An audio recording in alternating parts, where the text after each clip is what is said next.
ہم تین دوستیں تھیں اور تینوں اپنی جوانی کے نشے میں چور تھیں۔ پیسے کے غرور نے ہمیں اندھا کر رکھا تھا۔ ہم سمجھتی تھیں کہ جو ہم چاہیں گی وہ ہمیں حاصل ہو جائے گا۔ اسکول سے کالج اور پھر یونیورسٹی لائف میں آنے کے بعد ہمیں بہت تبدیلیاں آئی تھیں۔ جہاں ہماری ذہنیت تبدیل ہوئی تھی وہیں ہمارے اندر سے صحیح اور غلط کا فرق بھی ختم ہو گیا تھا۔ دولت کی فراوانی نے ہمیں اندھا کر دیا تھا اور اسی اندھے پن میں ہم نے نہ جانے کتنے لوگوں کو تکلیف پہنچائی تھی۔ کالج میں ہماری وجہ سے کتنے ہی لڑکوں کو کالج سے نکلوا دیا گیا تھا۔ ہم لڑکوں کو پریشان کرتی اور جب وہ ہمارے خلاف کوئی کارروائی کرتے تو ہم اپنے پیسے کے بل بوتے پر انہیں کالج سے ہی بے دخل کروا دیتی۔ ہمارے لیے یہ سب چیزیں ایڈونچر تھی۔ ہمیں اس بات سے کوئی فرق نہیں پڑتا تھا کہ ہماری ان حرکتوں سے کسی دوسرے کی زندگی پر کیسا اثر پڑے گا۔ اب یہ ہماری یونیورسٹی کی چھٹیاں تھیں اور ہم تینوں اکٹھے ایک جگہ میرے گھر پر موجود تھی کیونکہ میرے پیرنٹس میرے بڑے بھائی کے پاس امریکہ گئے ہوئے تھے اور میرا بنگلہ خالی تھا۔ چند نوکر تھے جو دن کی روشنی میں آ کر اپنا کام کر جایا کرتے تھے اور باقی وقت ہم تینوں دوستیں مل کر عیش کرتی۔ یہ بھی ایک ایسی ہی رات تھی جب بنگلے میں ہم تینوں کے علاوہ اور کوئی نہیں تھا۔ رات کا اندھیرا بڑھتا جا رہا تھا اور میں اپنی دوستوں کے ساتھ مووی نائٹ کے لیے بیٹھی ہوئی تھی۔ ہم نے اپنے گھر کے بڑے سے لاؤنج میں پورا سیٹ اپ لگایا ہوا تھا، لیکن وقت گزرنے کے ساتھ ہمیں بھوک کا احساس ستانے لگا۔ میری دوست نیہا کہنے لگی کہ کچھ آرڈرز کر دیتے ہیں صبیحہ، بھائی بہت بھوک لگ رہی ہے، اور میرا حال بھی کچھ ایسا ہی تھا، اسی لیے میں نے فوراً ہی ایک قریبی ریسٹورنٹ سے کھانا آرڈر کر دیا۔ ہم تینوں دوست ایک گھر میں اکیلی تھی پر ہم نے پورے گھر کا حلیہ بھی کاڑھا ہوا تھا۔ ہم نہ صرف امیر تھی بلکہ اپنے باپ کی جائیدادوں پر عیش کرنے والی بگڑی ہوئی امیر زادیاں تھیں۔ ہمارے پاس پیسے کی کوئی کمی نہیں تھی اور اسی وجہ سے ہم جو چاہتی تھی وہ منٹوں میں کر لیتی تھی۔ آج کی رات بھی کچھ ایسی ہی تھی جہاں ہم تینوں مل کر خوب مستیاں کر رہی تھی اور ہمیں روکنے ٹوکنے والا کوئی نہیں تھا کیونکہ میرے امی ابو ایک شادی میں شرکت کے لیے دوسرے شہر گئے ہوئے تھے اور گھر میں سب نوکر چاکر بھی اپنے کوارٹرز میں جا کر سو چکے تھے۔ ہم نے لاؤنج میں بڑی LCD پر ایک رومانٹک فلم لگائی ہوئی تھی جس میں ہر تھوڑی دیر بعد ایسے سین آتے جو ہم تینوں کے دل میں ہلچل مچا دیتے، لیکن فلم کے ساتھ ہماری بھوک بھی بڑھتی جا رہی تھی۔ نیہا بار بار کچن کے چکر لگا رہی تھی پر اسے وہاں کوئی ایسی چیز نہیں مل رہی تھی جو اس وقت ہمارے کام آ سکتی کیونکہ ہم سب کا دل کچھ چٹپٹا اور لذیذ کھانے کو کر رہا تھا۔ صبیحہ صوفے پر لیٹی ہوئی تھی اور اس نے اپنے پیٹ پر ہاتھ رکھا ہوا تھا۔ وہ کہنے لگی کہ اگر جلدی کھانا نہ آیا تو میں بھوک سے مر جاؤں گی۔ تم نے جو کھانا آرڈر کیا ہے اس کا سٹیٹس کیا ہے؟ وہ کتنی دیر میں پہنچے گا؟ میں نے اپنا موبائل اٹھایا اور ڈیلیوری ایپ پر چیک کیا تو وہاں لکھا رہا تھا کہ رائڈر کھانا لے کر نکل چکا ہے اور وہ اگلے 10 منٹ میں ہمارے گھر پہنچ جائے گا۔ یہ سن کر نیہا اور صبیحہ کے چہروں پر رونق آ گئی اور وہ دونوں خوشی سے اچھل پڑی۔ ہم تینوں نے لاؤنج کا جو حال کیا ہوا تھا وہ دیکھنے کے قابل تھا۔ ہر طرف چپس کے ریپرز اڑ رہے تھے، کولڈ ڈرنک کے خالی کین صوفے کے نیچے پڑے ہوئے تھے اور پاپ کارن کے دانے تو پورے قالین پر بکھرے ہوئے تھے۔ ہمیں اس بات کی بالکل پرواہ نہیں تھی کہ صبح اٹھ کر یہ سب کون سمیٹے گا کیونکہ ہمیں معلوم تھا کہ نوکروں نے ہی یہ سب سمیٹنا ہے اور ہمارا کام بس عیش کرنا اور زندگی کا لطف اٹھانا ہے۔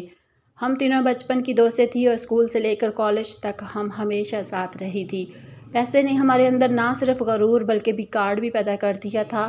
ہمارے باپ بہت بڑے بزنس مین تھے جن کا شہر میں ایک بڑا نام تھا، اسی لیے ہمیں کبھی کسی چیز کے لیے ترسنا نہیں پڑا۔ فلم میں ایک دم سے ایک رومانٹک منظر آیا تو صبیحہ نے نیہا کا ہاتھ پکڑ لیا، کہنے لگی کاش اس وقت کوئی مجھے بھی ایسا ہی خوبصورت اور جوان مل جائے، میں بھی اس کا یہی حال کروں گی۔ میں صبیحہ کی بات سن کر ہنسنے لگی اور کہنے لگی کہ جذبات تو ہمارے بھی یہی ہیں مگر فی الحال اس وقت کون میسر آئے گا۔ میں یوں ہی نیہا کو تنگ کرتے ہوئے کہنے لگی کہ اپنے منگیتر کو بلا لو، ہم دونوں بھی اسی کے ساتھ انجوائے کر لیں گے۔ میری بات سن کر نیہا کے چہرے پر ایک رنگ آ کر گزر گیا۔ وہ اپنے منگیتر کے بارے میں بہت حساس تھی، خود اس کے پہلے ہی 2 افیئر رہ چکے تھے لیکن اپنے منگیتر کے ساتھ وہ کسی کا نام تک برداشت نہیں کر سکتی تھی۔ ابھی ہم یہ باتیں کر ہی رہی تھی کہ اچانک باہر مین گیٹ پر لگی گھنٹی کی آواز سنائی دی۔ گھنٹی کی آواز سنتے ہی ہم تینوں کے چہرے کھل اٹھے کیونکہ ہمیں معلوم تھا کہ ہمارا کھانا آ چکا ہے۔ نیہا نے خوشی سے تالی بجائی اور کہنے لگی کہ شکر ہے میرا کھانا آ گیا، اب میں پیٹ بھر کر کھاؤں گی اور پھر سکون سے فلم دیکھوں گی۔ میں نے اپنا موبائل اٹھایا اور لاؤنج سے نکل کر مین گیٹ کی طرف جانے لگی۔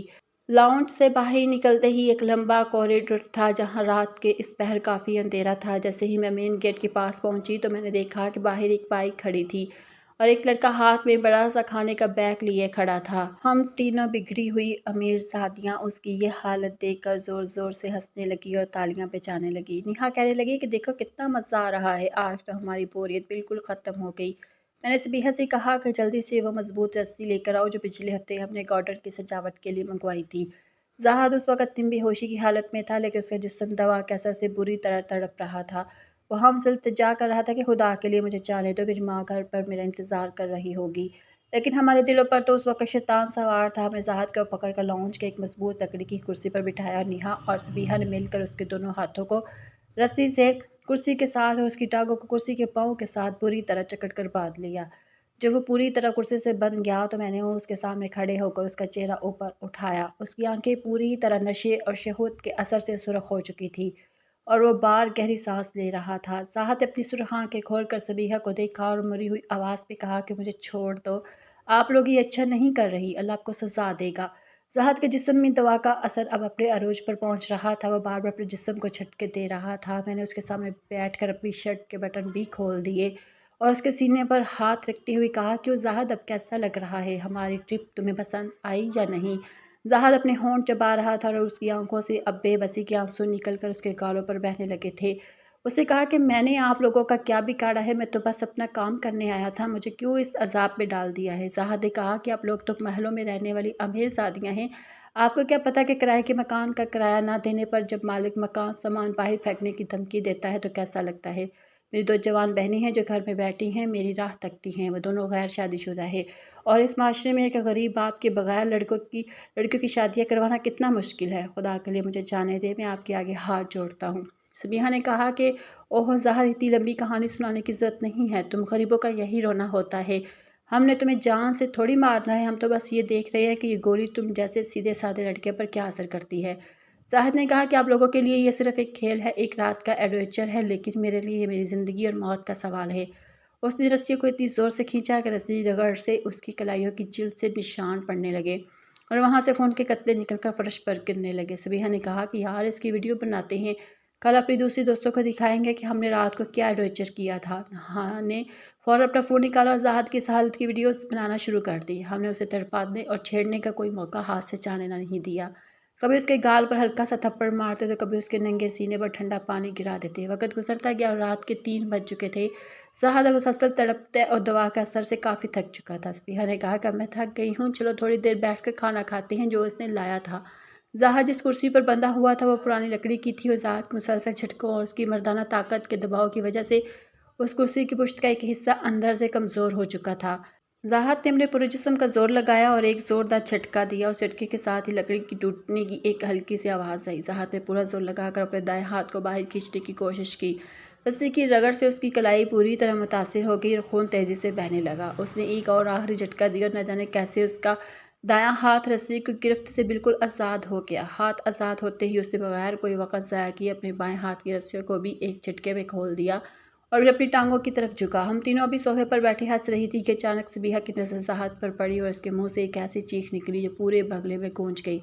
ज़ाहद अब कुर्सी पर बंधा हुआ नहीं था, बल्कि वो कुर्सी से खड़ा हो चुका था। उसकी कलाइयों से खून बह रहा था, उसके चेहरे के खदोखाल तने हुए थे और उसकी आंखें खून की तरह सुर्ख हो चुकी थी। उसने रस्सी के टुकड़े को ज़मीन पर फेंका और अपनी गर्दन को दाएं बाएं झटका दिया, जिससे उसकी हड्डियों की चीखने की आवाज़ आई। ज़ाहद के एक कदम आगे बढ़ाया तो हम तीनों खौफ के मारे कदम पीछे हो गई। अब हमें एहसास हुआ कि हमने कितना बड़ा गुनाह किया था। ज़ाहद ने कहा कि क्यों बाजी, अब आपकी टिप पूरी हो गई या कुछ और भी बाकी है। मैंने कांपती हुई आवाज़ में कहा कि ज़ाहद देखो, हमें माफ़ कर दो, हमसे बहुत बड़ी गलती हो गई, हम तुम्हें बहुत सारे पैसे देंगे। ज़ाहद ने कहा कि पैसे, अब मुझे तुम्हारे पैसे नहीं चाहिए, तुम लोगों ने मुझे एक खिलौना समझा था ना। मैंने गेट का छोटा दरवाज़ा खोला तो उस लड़के ने मुस्कुरा कर मुझे देखा और खाना मेरी तरफ बढ़ा दिया। उसने कहा कि आपका ऑर्डर ये रहा। मैंने उसे बैग लिया और उसे पैसे देने के लिए अपने हाथ में पकड़े हुए नोट उसकी तरफ बढ़ा दिए। उस लड़के ने पैसे लिए और उनको गिनने लगा। वो एक आम सा डिलीवरी बॉय था जिसने हेलमेट उतारा हुआ था और उसके चेहरे पर थकन के वाज़िया आसार थे। जब उसने पैसे गिन लिए और वो वापसी के लिए मुड़ने लगा तो अचानक ही मेरे दिल में कुछ ख़्याल आया। मैंने आहिस्ता से उसे कहा कि रुकिए, आपकी टिप लाना तो मैं भूल ही गई। मैं अंदर की तरफ पलटने लगी और फिर मैंने आहिस्ता से कहा कि आप अंदर ही आ जाएं, हालात ठीक नहीं है, ऐसा ना हो कि जितनी देर में आपकी टिप लेकर आऊँ ये सब लुट जाए। मैंने उसके मोबाइल फ़ोन और पैसों की तरफ इशारा किया तो वह सर हिलाकर अंदर की तरफ आ गया। फिर मैंने उससे पानी का पूछा और उसे इसी बहाने से लाउंज में ले आई। मेरे दोनों दोस्तों ने जब मेरे साथ उसे देखा तो उनके चेहरों पर हैरत भरे तासुरात आ गए। मैंने आंखों से इशारा किया जैसे उन्हें समझाना चाहती हूँ कि शिकार हाथ लग गया है। वो लड़का बिल्कुल सीधा सादा और मासूम लग रहा था। उसकी उम्र यही कोई 22-23 साल होगी। जिस्मानी तौर पर वो काफ़ी मजबूत और मुतनासिब था, लेकिन उसके चेहरे की सादगी बता रही थी कि वो गरीब घराने का मेहनती लड़का है जो रात गए तक हलाल रोज़ी कमाने के लिए सड़कों पर बाइक दौड़ाता रहता है। सबीहा और नेहा ने जब मेरी आंखों में वो शरारत और शैतानी चमक देखी तो वह फ़ौरन ही मेरा मतलब समझ गई, क्योंकि हम तीनों एक दूसरे के इशारों को बहुत अच्छी तरह जानती थी। मैंने उस लड़के को लाउंज के बीच में खड़ा किया और किचन की तरफ जाते हुए कहा कि तुम यहीं खड़े हो, मैं तुम्हारे लिए ठंडा पानी और तुम्हारी टिप लेकर आती हूँ। मैं किचन में आई और फ्रिज से पानी की ठंडी बोतल निकाली, लेकिन पानी गिलास में डालते वक्त मेरे जहन में एक इंतहाई खौफनाक और शरारती आइडिया आया।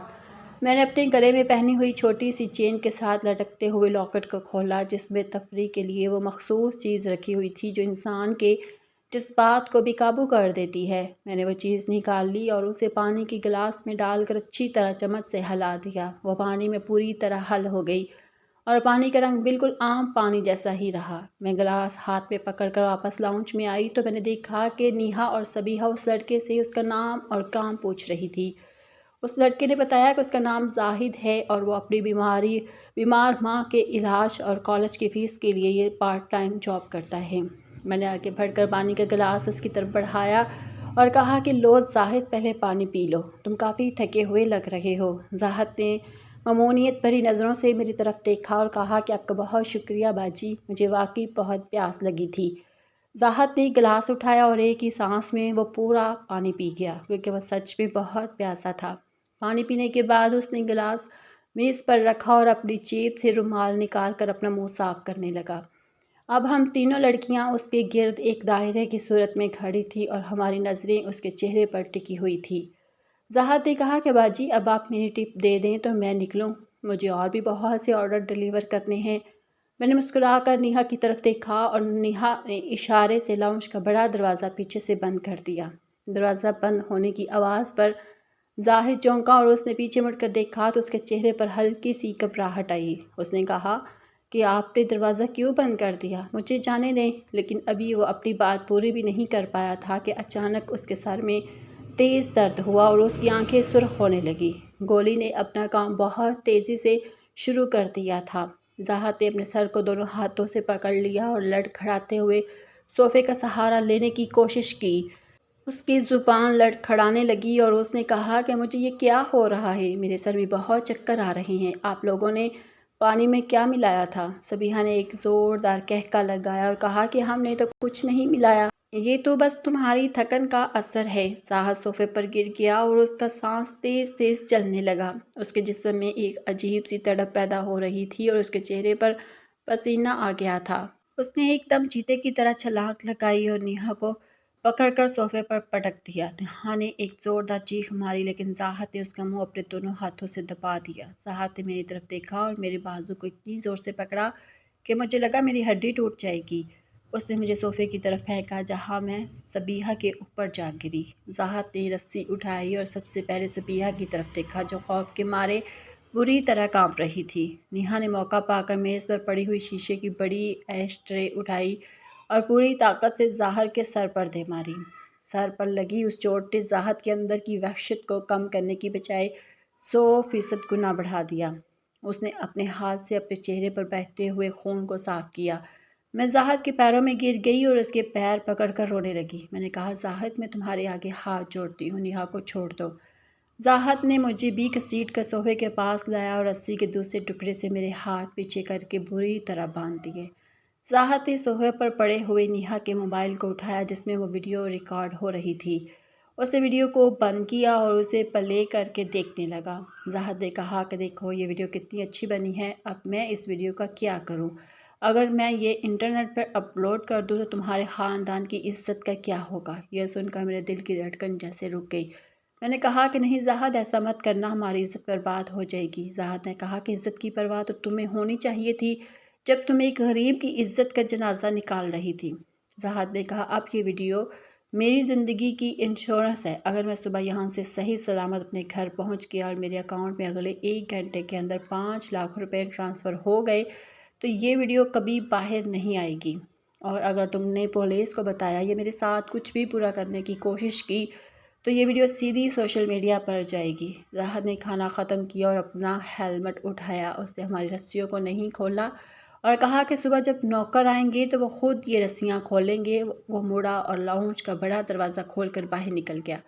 اس کے جانے کے بعد لاؤنج میں صرف ہماری سسکیوں کی آوازیں رہ گئی۔ صبح کی پہلی کرن جب کھڑکی سے اندر آئی تو ملازمین نے ہمیں اس حال میں دیکھا۔